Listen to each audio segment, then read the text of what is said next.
Here's a guy who wrote a question. His name was Anis. He says, "Hello, Ren. How are you? I read a bit about you. I see you're very fond of rock and roll. That's awesome. I just want to ask, do you also help rappers?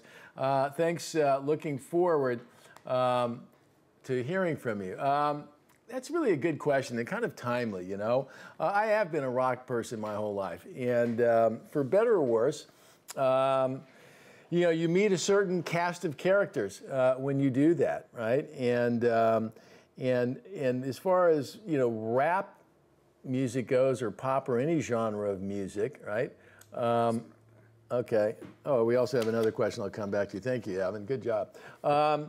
You know, some of the things that we talk about on our course, you know, in that course that I talked about earlier, are universal. They don't apply to genre. Things about getting your head in the right place. You know, things to think about when you're marketing and promoting records.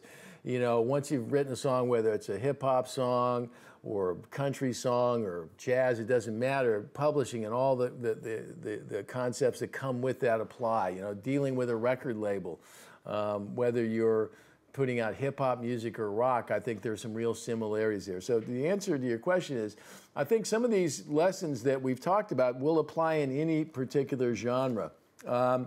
With regard to rap, do I help rap artists? You know, I'm not an expert on how to market hip-hop music. You know, I'm not an expert on how hip-hop radio approaches adding songs and not adding songs, you know? I've listened to more and more hip-hop these days because I'm surrounded by young people that are always listening. I have, you know, Hip Hop Nation on satellite radio. So I have a little bit more of appreciation for it. But I'm going to be honest, and I'll probably alienate some hip-hop fans. There's certain elements of it that are uncomfortable for me, right? And so I don't know that hip-hop will ever be my favorite genre of music. The hip-hop pop stuff that crosses over, I can kind of get a handle on. That said, the reason your question kind of struck home is that somebody had sent me a note on YouTube a while back asking if I only interviewed white people. And at first I kind of cringed a little bit and thought, wow, what is he saying, you know? But the truth is, you know, I pretty much stuck to my rock and roll roots, which is mostly, you know, a bunch of white folks, right?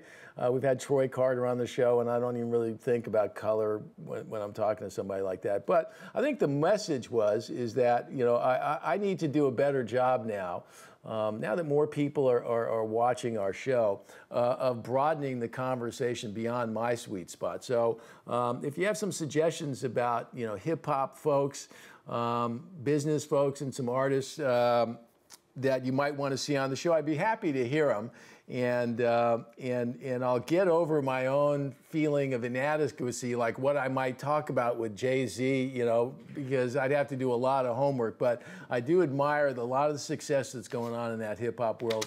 And I hope that some of the things we talk about can help you. And maybe we'll get some more folks on the show that can help out that way as well. Okay.